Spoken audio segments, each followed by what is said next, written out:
Bitstorm, a comedy game design podcast by two guys who know nothing about comedy nor game design. I'm Trevor Scott, and with me, as always, is Ben Slinger. Hello, hello, hello, and welcome to another Spooktacular. Spooktacular. Everyone has to use the word spooktacular at least once every year. Spoopy. It's a little bit spoopy. So yeah, we're going to continue on with some horror-themed games tonight. As last week we did, we are still playing our regular game of Click Pitch, which is a game where we each have a random word generator in front of us, and on the count of 3, 2, 1, click, we will each get an adjective and a noun, and we will once again monster mash them together into a video game design that is scary. Or involves horror in some way. We're not going to limit ourselves too much, but we will be heading in that horror direction. So I think let's... As we found out last week, it doesn't always go directly to horror. Yeah, but I think just... We try. Heading in that direction. So let's do it. 3, 2, 1. 3, 2, 1. Advanced aging. Rotated taker. Okay. That feels like... This feels like a story about the Grim Reaper. But it's our own version of the Grim Reaper.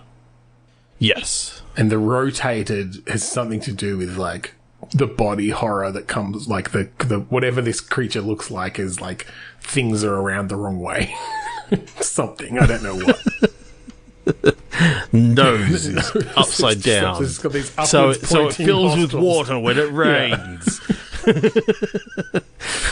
It's just got a very well-designed creature, but... The mouth is on top, but the eyes are also on top. So you see really what you're eating. The mouth is on top, and so is the butt. Make sure you get it in the right hole. The butt is right above the up the nostrils, so it smells the farts. Horrific. Yeah, absolutely. It's horrible, but it's also one of those things that you know. Is this about some elderly person and their relationship to this Grim Reaper creature? Okay.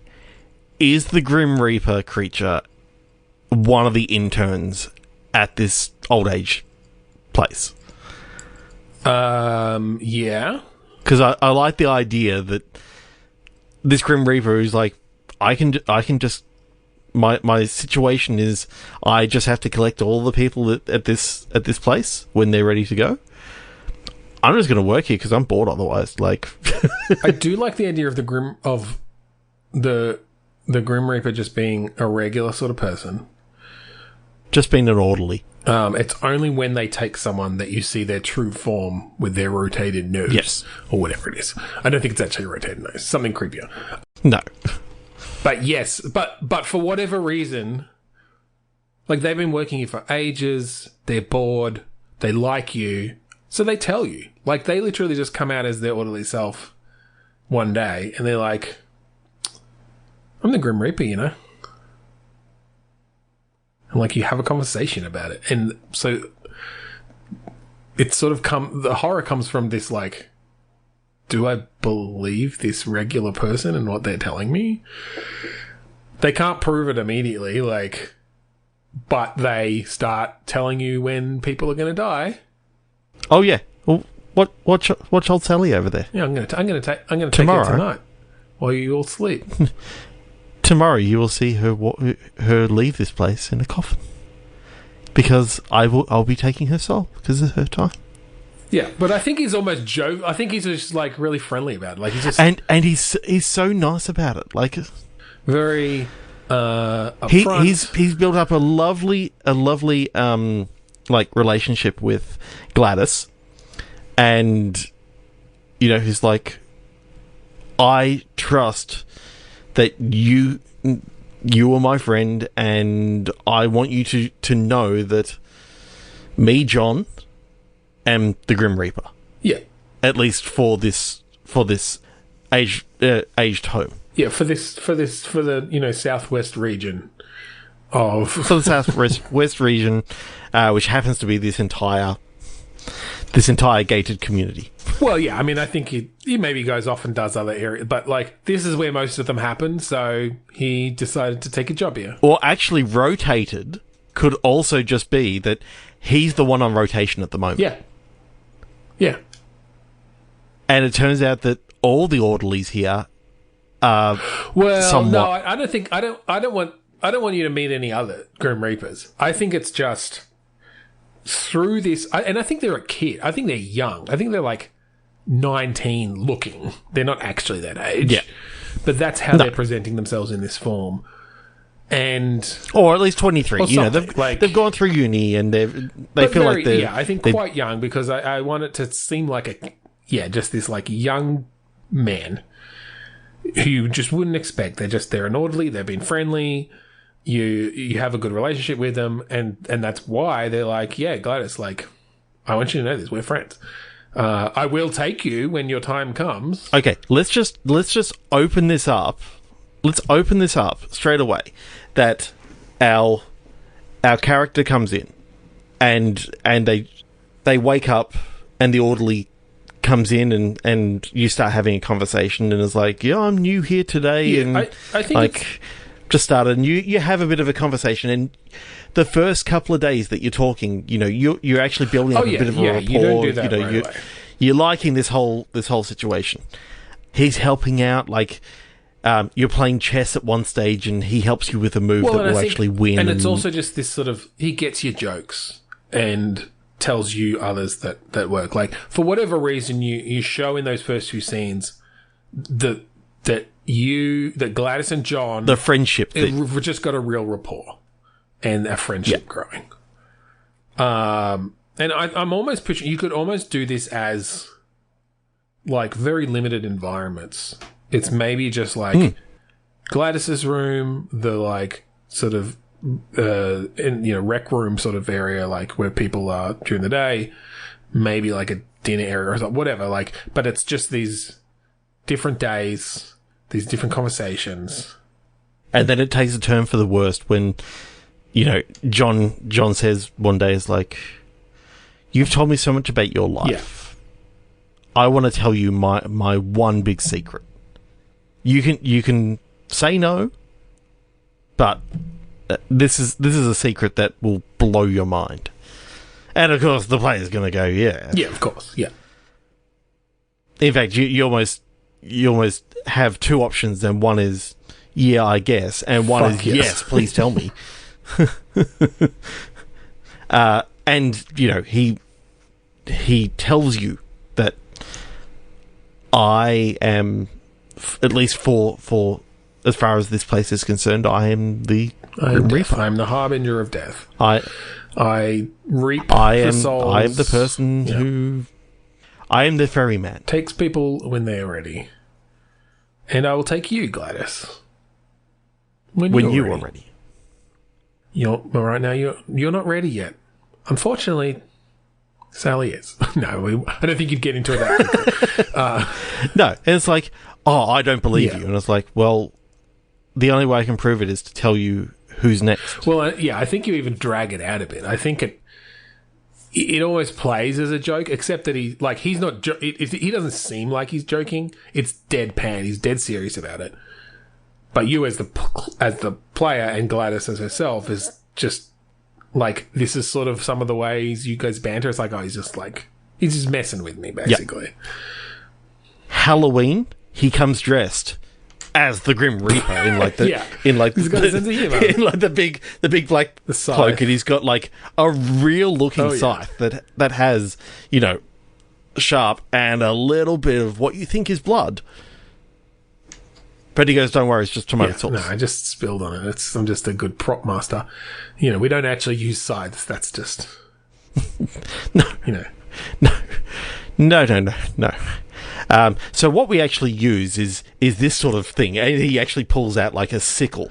It's just a small little thing. He goes, I think when this is the soul vacuum. When you finally see his horrific real form, they have like scythe-like limbs or something.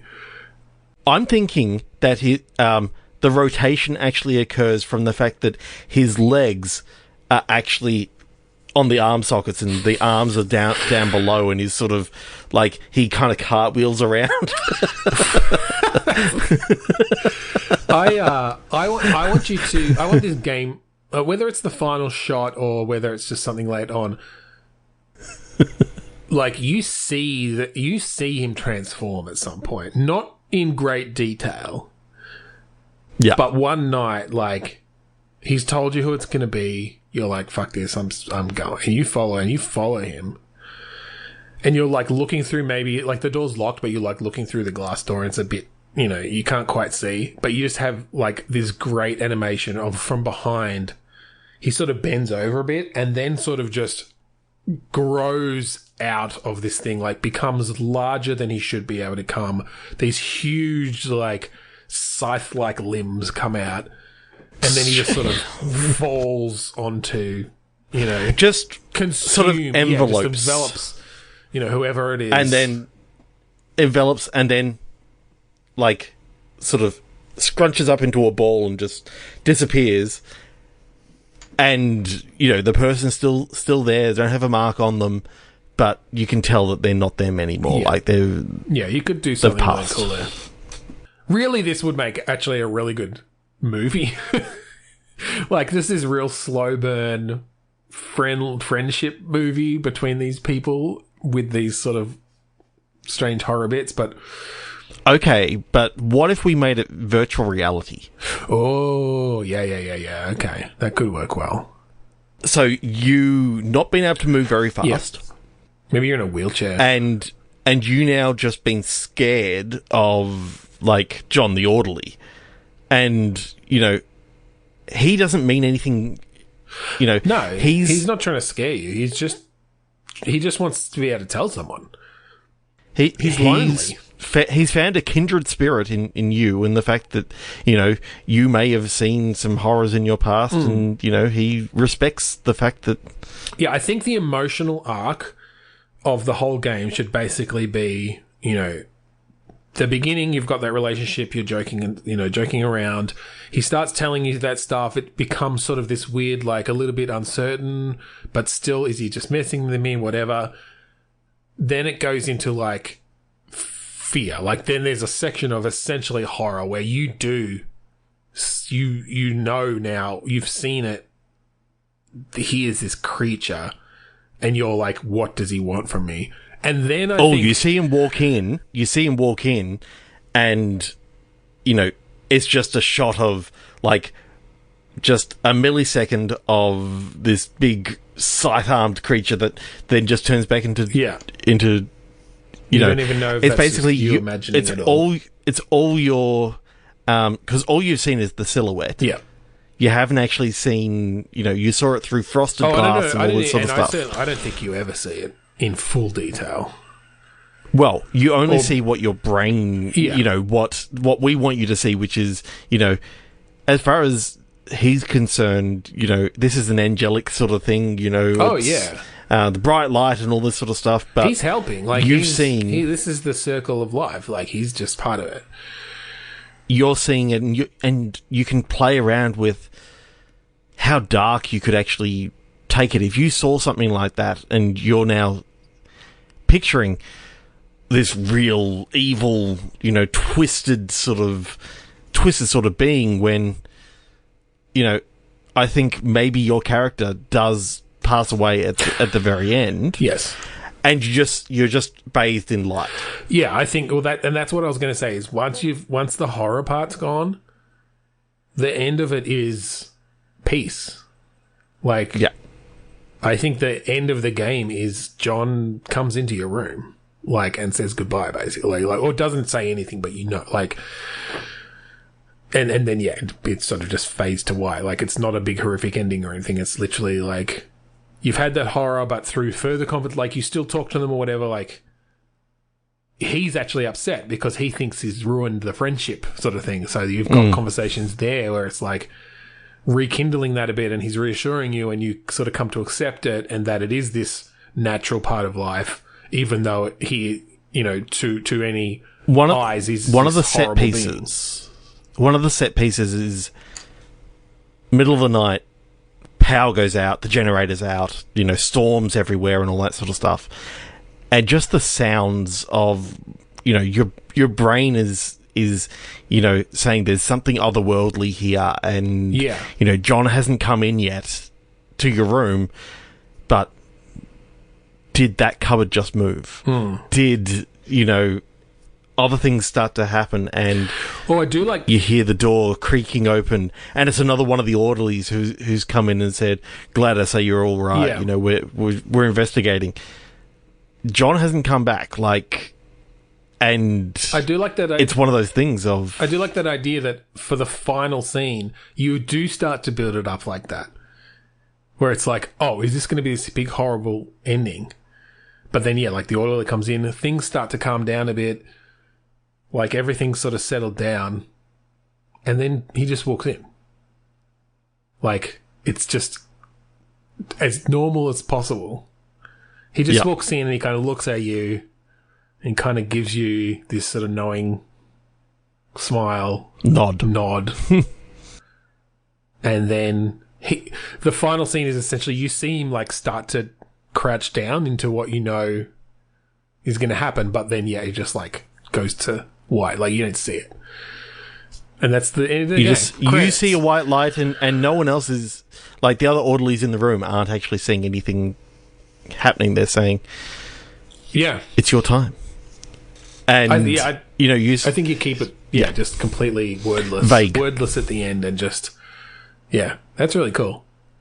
That's really I like that juxtaposition of the horror with just a really nice, peace, heartwarming kind of peaceful, relationship. You've experienced the last few days of this character who may have some great stories and about her life and all this sort of stuff that you can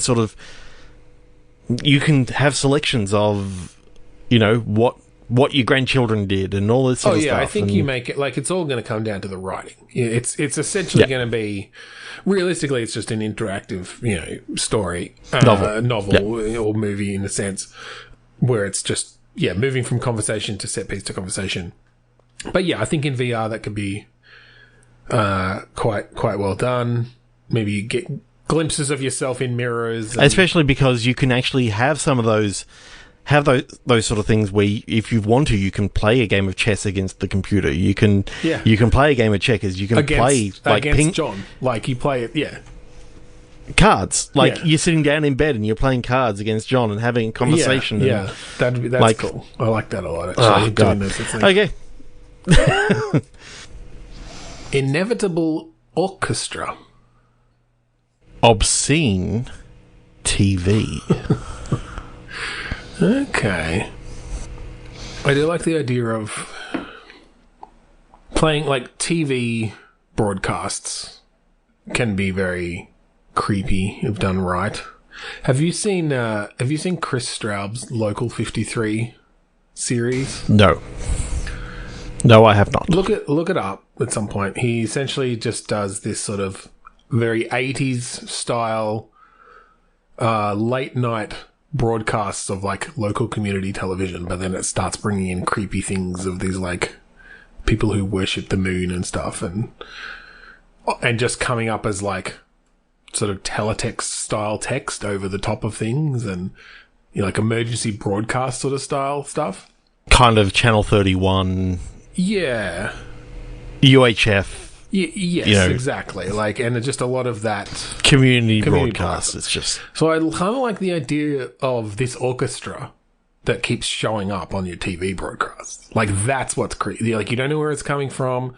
But it is what symbolizes whatever is actually going on there. Like, it's part of. Okay, so it's that meta thing of the game. You're in the middle of a broadcast, and it's like, where's that music coming from again? Like, yeah, like I want this. The score starts in the game, and it's like, what? Yeah, it could be. Your character's just looking around. Yeah, I guess. Is this someone at home, and this orchestra is interrupting the TV broadcast, or is this someone working in like a TV studio And I'm thinking it's the host of the show, and he throws it to Az and goes, "I heard the music again. Right. Please tell me that you guys heard it." And they may not be hearing it, so you're having to sort of. You've only got a certain amount of time before the break ends, and you need to be back on stage, and you're trying to calm yourself down, or okay. I'm trying to figure out how this works from a gameplay point of view. I do like that idea of, because you could play with some cool stuff. If you're the host of a show, you've got a monitor over here that's showing you what the green screen behind you actually looks like. You've got the teleprompter. Like, can you imagine stuff that starts coming up on the teleprompter and nobody else is acknowledging it? Like, that could be fucking creepy. So dialogue tree, that you have the teleprompter there saying what you should be saying, but it's saying, like, kill, kill, kill, and all this sort of stuff. So you've got to try and keep it going by selecting your different improvised dialogue and that sort of stuff. Yeah, exactly. I think it's slowly... Like, you've got a sort of a scene of, like, 53 people were killed tonight in a fire, downtown LA, and, the police have, the fire engine has said that it was an accidental fire, but we all know that it was actually the Dark Lord Satan who, wait a second, like, you catch yourself saying it and then have to correct yourself or something. It's like, what? Just stick with let's do that again. Let's, like, stick with what's on the thing. And, like, just start. And to speak about this, we have a nun on a pogo stick. Yeah, it just... you just have this nun just bouncing on a pogo stick. I mean, that could be creepy. I think definitely just that, like, weird non sequitur unsettling stuff. We're broadcasting from an old convent. And I think, and then, like, another thing could be you're saying the news, and yes, you're, like, selecting the right and it could almost be a bit of a reading game. It's like, select the one of these 4 options that actually matches what's come up on the teleprompter in time, and they're just only slightly different. Numbers are different, or, like, the order of words are different or something. So there's a bit of a tension that you have to be doing there. But then, like, you look up to get the next one and you see on the green screen, like, behind you, there's just, like, this fucking weird void or something or whatever. Or there's, like, this fucking orchestra is just playing behind you. I'm just imagining on the arm of your chair, there's actually, like, a disembodied hand, thing from Addams Family that you see on the screen, and you look down and you literally see it there, and it's like, oh my god, like, how long's that been there? Yeah. So we hadn't mentioned, but I think we're thinking VR then. Yes. To really play with that, because you need to be able to, look around and. Yeah, I agree. Okay, I definitely like playing with the teleprompter, playing with the green screen. Playing with the music cues. And that could be really interesting. You've got, because again, with VR, you're always going to have, directly in your ear, you've got your producer or whatever, like, talking to you. And so it's this sort of weird dividing their attention between these different things, and then shocking them with just strange, unsettling stuff. I think one of the things that I kind of like about those community shows is they're always talk shows. They've always got guests on and all this sort of stuff, and you can ask questions of your guest, and obviously you're not sure what the guest is going to say. Yeah. And so the idea of having it done in, like, an old abandoned convent, and you've got a nun as your first guest. And well, I think you want to make it seem as normal as possible, though, to begin with. So, I mean, maybe it is that for whatever reason you bring a nun on, sure, and then they'd start telling you about how, this is sacred ground and you shouldn't be here and you shouldn't be doing this, and they're getting more and more frantic and they're, like, screaming at you, and then you start looking around and you realize that you are in a church for some reason, and then everything snaps back to normal. Or something, like that sort of... And then the studio lights turn off and on. like... Well, yeah, like playing with the space that the player thinks they're in, and then shifting it back. Yep. Like, yeah, that. During a break, like I'm imagining that there's certain times where you go off on a, like, you go back to your dressing room and there's like, and you see a light down the corridor and you follow, and, you know, you're led into like this old Gothic cathedral sort of thing, and it's like, have you seen Haunting of Hill House? Yeah. Where I'm picturing that scene of, you know, you're walking through like a regular sort of corridor, and all of a sudden it just turns into another building altogether. Well, okay, yeah, I like that idea of, it's like, you know, all right, great show, you know, Jenny, let's get you back to your dressing room, and you're following a PA who's taking you there, and you're going down a hallway. But they're moving, like, they start moving slightly faster than you can, than your controls what you will let can physically move. Yep. And until, like, and you're trying to catch up, and then they're like all the way down the end of this corridor, and now all you've got is this corridor in front of you, and then I'm thinking they've just turned the corner. You get up there and turn, and she's already at the end of the corridor. Exactly. And she's turning the next corner. I was like, what the fuck? And like, then you turn that next corner, and yes, you're like somewhere completely. She's not different. there anymore. You're somewhere completely different. Yeah, definitely playing with unrealistic spaces, non-Euclidean geometry and all this sort of stuff, which is always interests the fuck out of me. Like, so yeah, I think this is. Do we just set this over the course of, like, maybe it's one day and they're recording like 3 episodes or something? Yeah. So you have these beats in between the episodes, and it's like you got a half hour off, you know, or when you're ready, just come back and we'll start the next one. Yeah, and you like, and it's like that's your where you friend have or something, and you're trying to tell them what's going on, and then they're acting weird, you know, and the phone starts doing weird shit as well, and then it's like, okay, I guess I'm gonna go back and record another episode. You talk to your producer about it, and they're just like, no, it was fine. Like, it all went well. You made a few mistakes, but it's fine. How many episodes do you reckon? Because I'm actually thinking 5. I think it's the week of Halloween, and you're doing a different themed episode of each night. That could be interesting to play with. They don't have to be full half-hour. No, of course. Episodes, you wouldn't actually you know, do it's that. like, It's just little segments that you essentially record each time. Yeah. Yeah, I could see 5, because the first one can be almost mundane.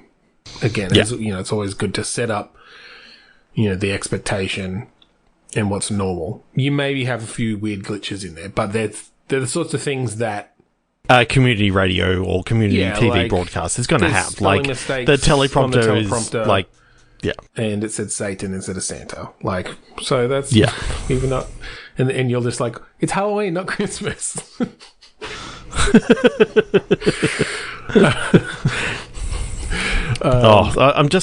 I really, really like this idea, and how, like, just playing with audio and playing with, like, non-Euclidean space in VR, very disorienting.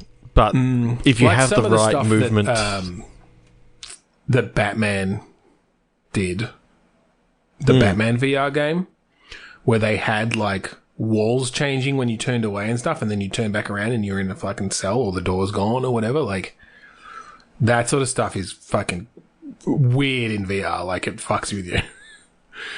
Which is what we want. Yeah, especially in a horror game. 3, 2, 1, horror. Let's horror it up some more. Unaffected menu. Salt aim. I mean, salt makes me think of some sort of like protection, like occult protection, like a salt circle or something. Yep. I am getting a kind of maybe a cannibalistic sort of feel to this, and guess what's on the menu? You are. And people are literally trying to season you. Like, that's their whole attack and all that sort of stuff. Like, you're running from them, and they're literally like they're throwing oil and salt and pepper Salt at Bae you. up there doing his like and the salt down. Yep. So it's like arcadey then? Is this weirdly... Yeah, I'm thinking it's a maybe even a 2D platformer sort of thing, but you're trying to get away from these people, and literally their entire you've got a tasty bar, and it's how tasty you are. If you mix and match the wrong, like bad combinations, exactly, of seasoning, this goes down. You become less tasty and therefore less appetizing. I'm really liking this idea and the idea of. So hang on, where are they seasoning you from? Are they like flying planes over you and like dropping seasoning on you? I think in this 2D sort of thing, a la your Contra or Super Mario Brothers or whatever. Contra was a weird pull. Okay. Yeah. Yeah, but you know what I'm talking about. That you're running along, you're trying to get away from these people, and there's just people coming out of the woodworks, like trying to like season you or make you more tasty. Which is it an endless runner where so you're just trying to get as far as you can without your tasty bar reaching the top? I don't think it's an endless runner. I think this is more of a level based game of where, if you become too tasty, then the hounds can, scent you out and all that sort of stuff. Like, do we just go full on wacky with it then? And so you're coming up against these like huge chef bosses who are trying to like throw, cut you up with the big chef knives and go a bit Cuphead with it almost, like go wacky with it. Yeah, okay, so we're talking bosses the size of like your Dark Souls bosses where they just tower over you, even if they're like human-like, they still tower over you and all this sort of stuff. Yeah, exactly. And so it's all just around, yes, these people for whatever reason are trying to eat you, and you theme each level differently. Like, this is the savory level, this is the dessert level, now they're trying to like make, they want you a la mode, so they're trying to hit you with ice cream. And you really go wacky like with it. Sauces and things, like caramel sauces and powdered sugar. Okay, so I think this is one of those stories where you've taken a wrong turn and you've ended up in this town and they're celebrating like some festival or something like that. Yeah. It's sort of like the food festival. Mm-hmm. And you sort of your first level is I think it's you on your own. You're like I'm getting a door-to-door salesman sort of vibe. Like you're there trying to sell encyclopedias or something like that in the digital age. Like yeah. You're actually looking to try and. You're part of a band. You're part of a 4-piece band that they hired for this festival. And it's the Cooking for Humans festival. But in that Simpsons style, you realise that actually there's a U in that 4, and it's cooking for humans. And every year they cook for humans. And so they're going to cook all 4 of you. Oh my god, that's amazing. I just like the idea of, there's no... You may be the first one to arrive.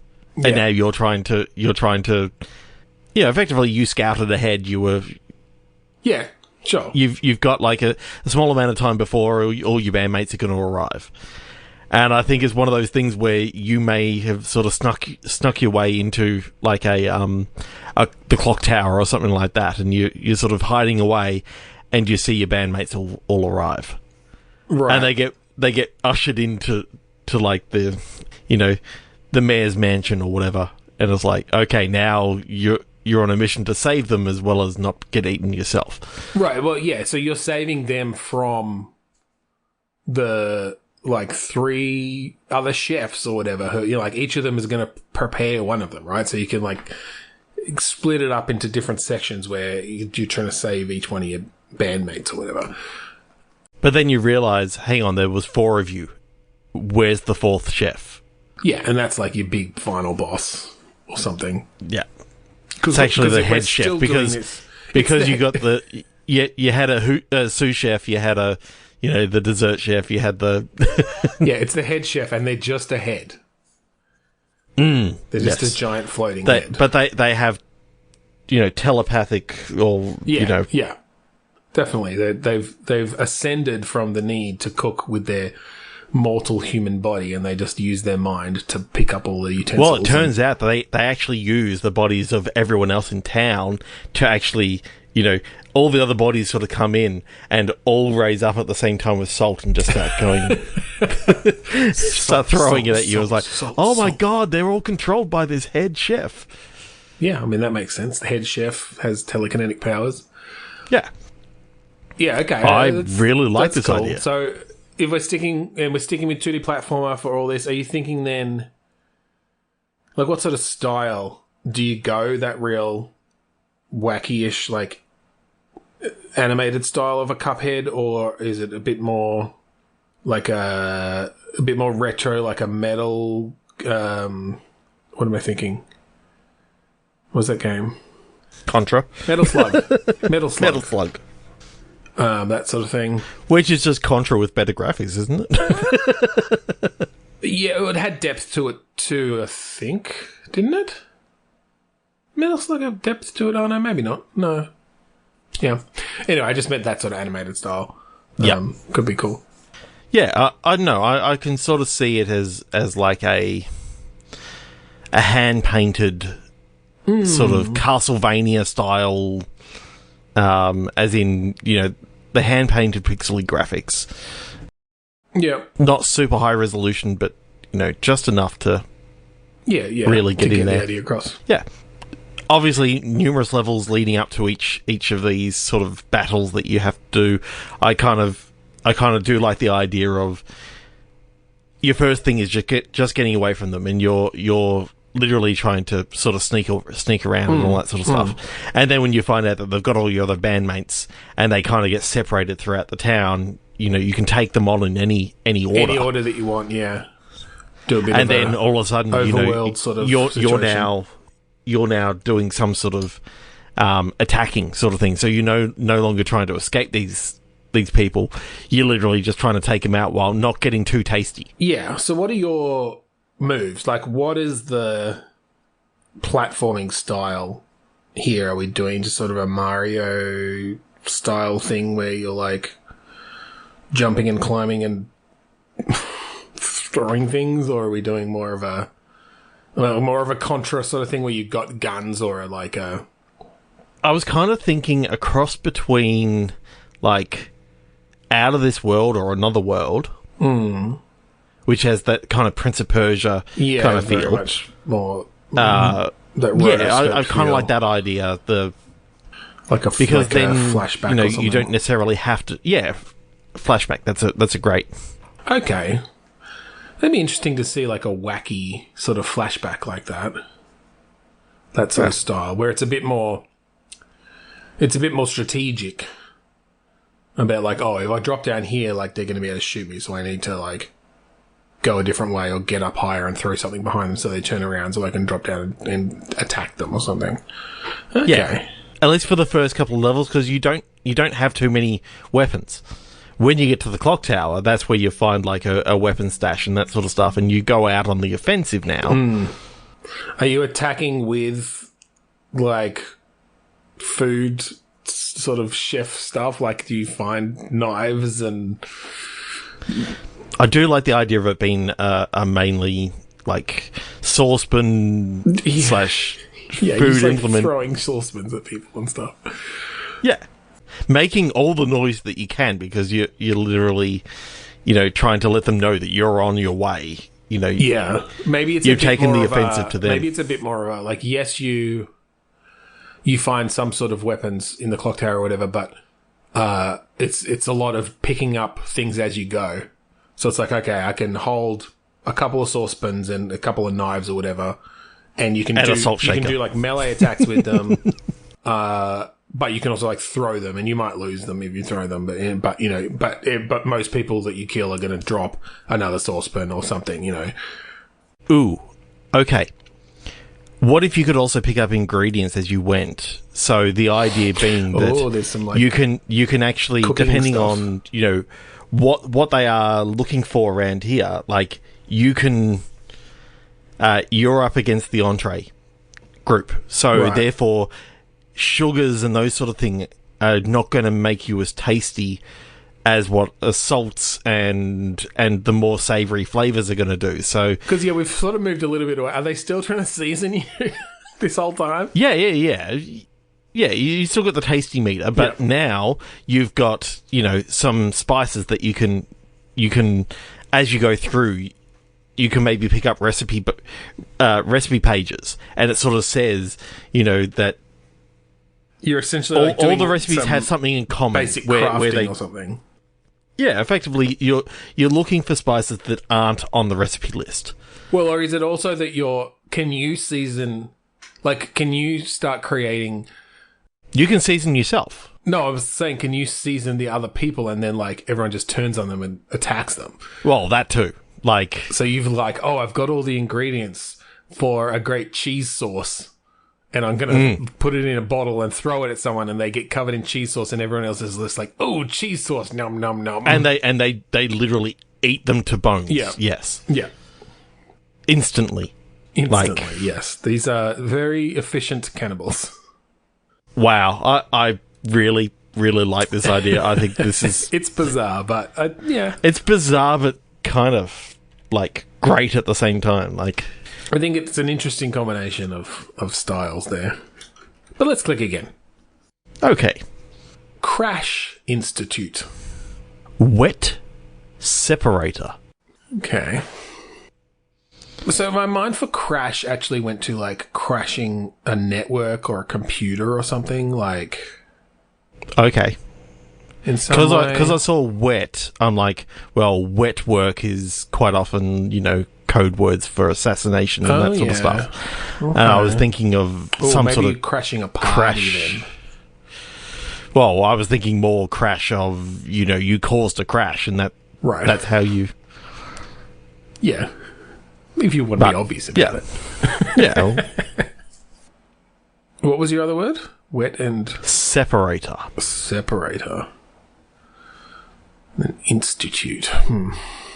I do like the idea of you crashing the office party at this, institute. And, you're here to do... what you thought was just a simple wet work mission. Oh, okay. But there's something strange going on at this institute. Yeah. So I've been watching a lot of Buffy and Angel recently. Mm-hmm. And I like the idea of this institute is like a Wolfram and Hart, which has, it's essentially run by demons. Run by demons and all this sort of stuff. And so they know about all these weird shit that's going down in this game. You're in here just to... Yeah. They're not locked in with you. You're locked in with them. You're in here to take out anyone who gets in your way and steal these plans that are in this safe or something like that. Mm-hmm. Yeah, so you thought it was essentially a simple corporate espionage, with the license to kill kind of work, kind of job. But you make it into the office pretty easily. You sneak in, you they're all laughing around this office party, and you sneak into the elevator and you get upstairs and you go in, and you've just broken into the safe and you've opened it up, and there's this old scroll in there, and you're straight away going, what? This doesn't seem right. And all of a sudden you hear the elevator door open, so you hide, and maybe in a cupboard or something like that. However you do, and you see them literally draw a pentagram on the ground. I thought you were going to say two drunk employees come in, start making out on the couch. You have to sit there for a while, and then they're like, "Okay, we better get down for the blood sacrifice. You coming?" It's yeah, looking forward to it. I can't wait to, summon our boss. He's always a blast at these parties. Yep. I can see it either way, whether they actually, you've closed the safe because you didn't want to, get caught. So, and they open the safe, and I'm just imagining that they actually say, oh, I suppose the reason that we're up here is, to get the scroll of summoning. Yeah. And they go get it, and they go, oh, better get downstairs. We don't want to miss the bloodletting. Yeah, exactly. Like that's your first sign that anything weird's going on here, and they're just like, it's just another day, it's a celebration, but it's their annual party where they summon some great demonic force who is their boss, and this is the one time a year that they can break the link between realms or create the link between realms and bring him forth to get their annual report. Or give him their annual report. It's the annual review, so they've been going around and performing all the ritual sacrifices and they say, oh, you should have seen the blood that came out of Fred the janitor. Like, he really, really didn't want that to happen, but it's a shame. Like, he'd been here so long, but it was kind of felt harsh to do it at his retirement party. But we couldn't let him out of here. He had to be sacrificed like the rest of them. He'd seen too much. Yeah. His retirement present was, not being burnt in the pits of hell. Yeah, he gets to sit, alongside our Lord and Savior. Well, that's a... Yeah. Turns out it is Jesus. But he's still not like... But Jesus the whole time is this horrible, demon from old times. It's actually Jeebus. It's Jesus with Zeds. Okay, so I'm picturing again 2D. Okay, yeah. Sort of maybe a bit of this wasn't actually my first thought, but Not Tonight, that sort of. Do you know what the sort of relatively expressive low res pixels? Do you know what I mean? Yeah. I'm trying to think of other good examples. I think stylized, and I think when you go full, wet work mode to get out of this place, which it's now sort of like a Die Hard thing of you've got to get out of here. Oh yeah, blood is spraying around everywhere. Yeah, you're literally almost in that Katana Zero. Blood is just splurting out everywhere, and it's to me that makes a lot of sense. In fact, I'm almost seeing a very Katana Zero feel to it, where it does have that pixelated feel, but it's also extremely gory. But getting up there the first time was pretty easy, but it's now. Oh yeah, now it's all about working out. Now let's get out all the as you're trying to get down through the levels. Fanatics, they're all aboard. They're willing to die for this company. So you're just carving your way through them. But we need to make it that you can't just get out of the building. If you make it all the way down to the bottom, the doors are fully locked and sealed and all that sort of stuff. Well, yeah, the doors are no longer there, and there's a mystical barrier that's actually stopping you from breaking into the glass and all this sort of stuff. And it's now, the only way out is to continue going down. Now you're into the basement levels, and because you have to kill the big boss, and that's where he's being summoned. So where was the party?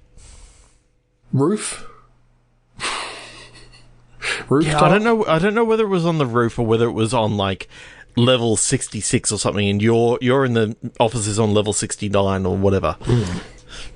And you get out on level 69, and your character immediately goes, nice. And then, it's a little bit of a nod, and it's office 420, and she goes, nice.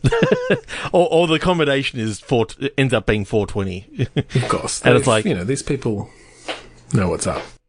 Nice. But then, yes, level 66, and there's an extra little 6 drawn in between the numbers. I think the elevators kind of get locked out, at this point, where you have to kind of make it down from the top, going down level by level, and sometimes you're going to skip a couple of levels, but then... Yeah, I think you could do...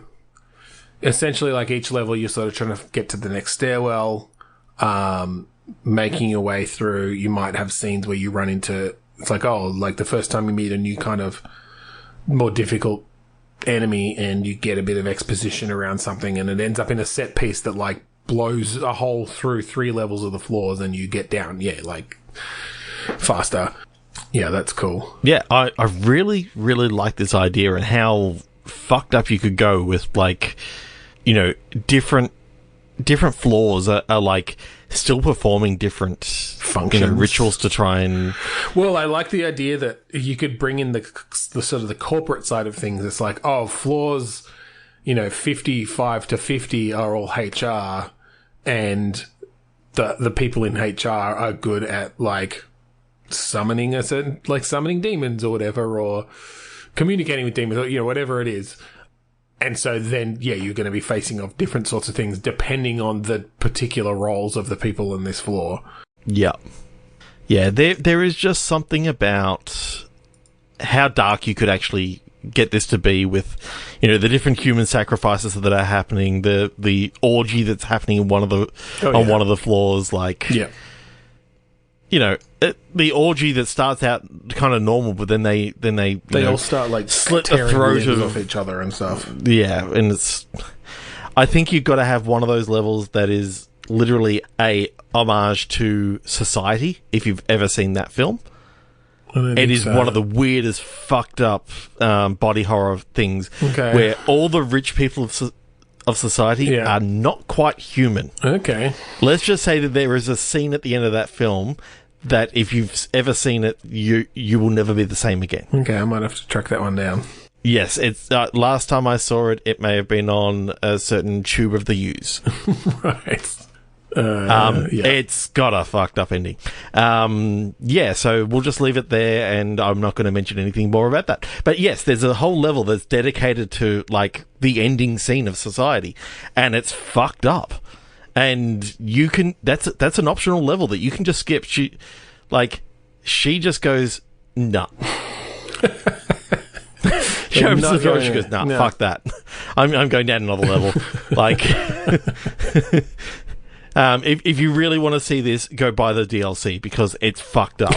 you make the most fucked she up stuff. She opens the door and she closes it and she throws up. She goes, no. No, I'm not going in there. Not unless you pay $5.99. I'm sorry, player. And even then, you're gonna have to go through a few things. I'm not going in there willingly.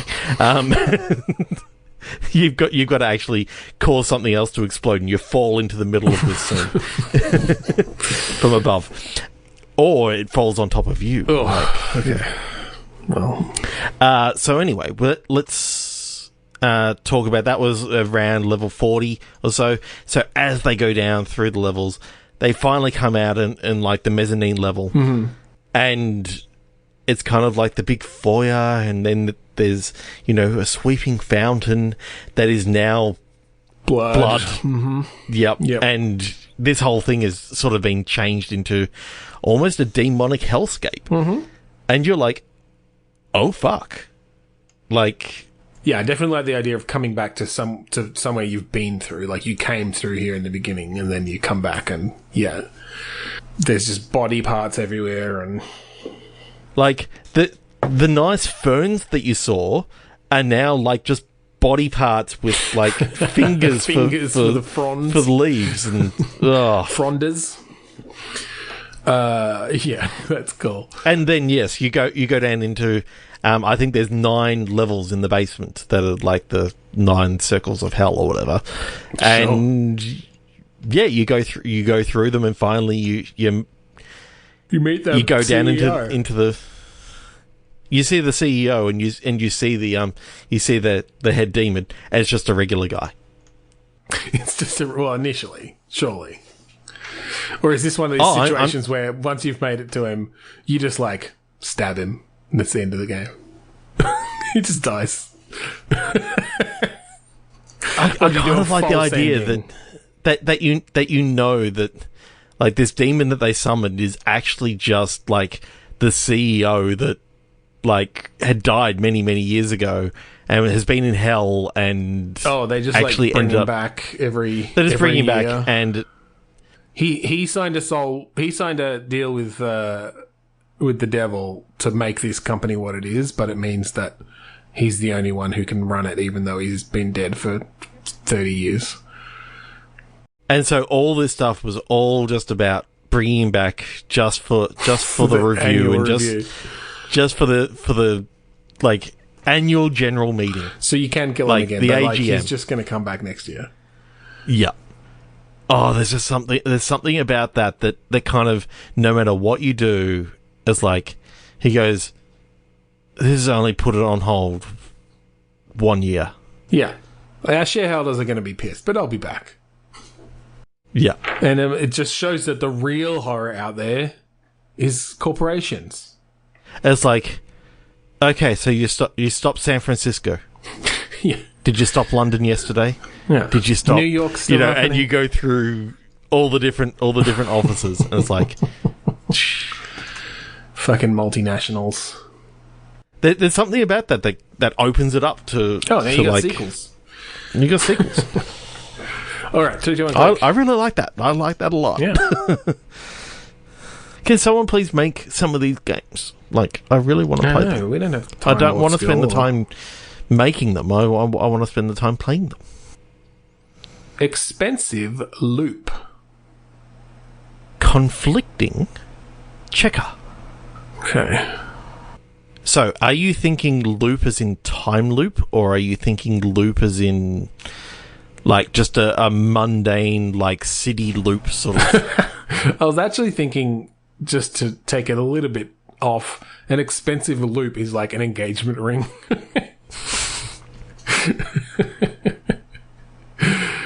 Okay. Conflict, diamonds. Mm-hmm. And checker being a jeweler who's literally checking the origin of this ring. Oh, okay.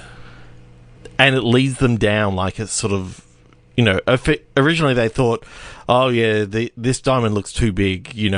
I'm expecting that this is going to be, a blood diamond or a conflict diamond. Yeah. And they find out something much worse. It's like no diamond they've ever seen. Exactly. Yeah. This is a diamond that actually holds the soul of a demon or something like that. He looks through his little eyeglass and he just like sees weird swirly soul bits in there. Like literally a little diamond. He's just banging on the side of it. Just holds up a little sign that says "Help me," a la Wile E. Coyote. Yeah. Like, what the fuck? Where did you get this ring? Oh, I found it in my great-grandfather's, leftover stuff. I see here that the initials are VH. That wouldn't stand for Van Halen, would it? Or is it something like this family is incredibly successful and this is an heirloom ring that's been passed down. Yeah. And basically they've been harnessing the power of this demon to keep themselves wealthy and healthy and wise. Oh my god. Oh my god. Who was it in that? Fucking I can't remember his fucking name. Ian. Healthy, wealthy, and wise. Ian Hewitson. That's right. Ian Hewitson is the chef. that is the weirdest pull that I've ever come across. That I've ever come up with. Yes. So. Yep. So you said that, and I've just gone off on like a massive. That's a deep dive into classic Australian lifestyle television. Mm-hmm. So yes, this ring, they've been using the soul of this demon to keep them healthy, wealthy, and wise. And are you playing the jeweler? Are you now you? I think you're the jeweler. Obsessed with this ring, and you need to study. You want to study. You want to break this demon free. You want to. What if you switched the diamond out? Okay. Like, yes. they were getting it appraised, and you switch it out for Zirconia. this is a diamond like you've never seen before, and you switch it out for one that is just as big. It's maybe a conflict diamond, Right. you sort of, and give them a really good price on it, and like a really good appraisal and all this sort of stuff.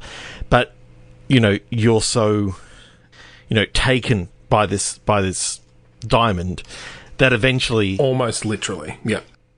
eventually you actually kind of make a mark on the diamond, and it breaks the prison cell sort of thing. Yes. I think, though, that before you do that, bad things start happening to this family. Because they're no longer under the protection or under they can no longer utilize the power of this demon. So I think you start hearing things that have happened, or like this, it's like the youngest, or like the eldest of the latest generation of the family or whatever, who is marrying someone and just wanted to get it appraised, but they come in and like their fiance has been killed or whatever, and their money is like something's happening, and they're being investigated, like all this shit's happening. And he thinks it's got something to do with the ring. Like, did you do something to it? Like, what, maybe there's got to be some sort of knowledge within the family that this ring is important. Maybe he just thinks it's like the lucky family heirloom or something. But yeah, and that sort of, again, you can make a decision of what to do, perhaps, of to tell them or to just fob them off or whatever. But that sets you further down this path of investigating this thing and realizing exactly what is going on with it. Yeah, I like that a lot. I'm just trying to think what other weird shit can happen to your character. Like, do you start having nightmares that you can sort of play through these weird sort of dream-like scenarios where the people where you actually start seeing the things that are actually happening to this family. Like, that's how you can actually see it. That you're seeing through like the mirrors into different parts of their houses, place of this family. That's cool. So as you move between mirrors, it's sort of like a portal out that you can see through. That and you're sort of that way you don't have to have it being explained to you. You are actually seeing these things, but you're also seeing this other being that's sort of stalking them and that sort of stuff, and just toying with them, whereas they can't necessarily see what's happening, but you're seeing everything that's actually going on, and you've caused this and you can't do anything. And do good things start happening to you as well? Like, you start gaining the benefit of this, but that by taking it, you've doomed this whole family, basically. And you only have good fortune until one day, like, you knock something over and it cracks the diamond or whatever, and it just opens up, and that's when all hell breaks loose on your side. Like, because you've now freed this... Freed this demon that was summoned however many centuries ago and trapped in this diamond. Yeah, that's cool. Does it end there? Does it end with it cracking open and you realizing you've, like, by all the knowledge you've got about it now, you've just unleashed hell on earth? Yeah, I kind of like the idea that as you're going through this thing, yes, good fortune is coming to you. Yes, bad fortune is happening to these people, and you can't do anything about it. You're seeing almost the horror of your choice that you made is now causing, like, unimaginable sort of torment for these people. Yeah. Well, I like the idea that maybe you decide you want to destroy it because you think that's going to stop the whole cycle, but you realize, like, maybe you've got someone you're talking to about this, or like finding, some expert on demonology or whatever. It's like, no, if you break that thing, like, it's going to unleash you. So what if the final thing that you find out is that this family didn't actually have anything bad happen to them, and you were literally just you're being tricked into thinking that your decision had caused them bad juju and all this sort of stuff, but it was really just a ploy.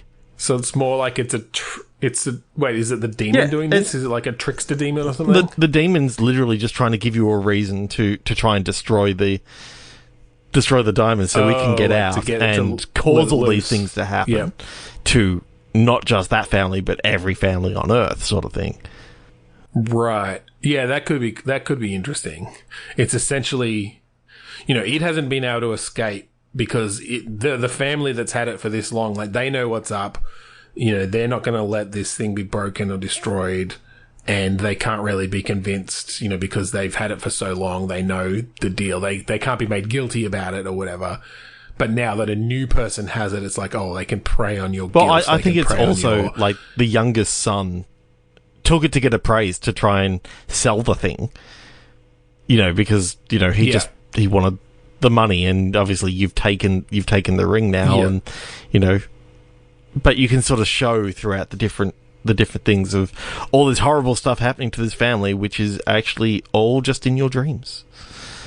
None of this is actually happening to this family, and you've been fooled into.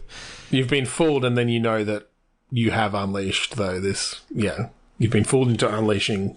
Oh, and I think a billion times worse. I think the immediate thing that happens is the second that you unleash it, it stabs you and says, "Thanks."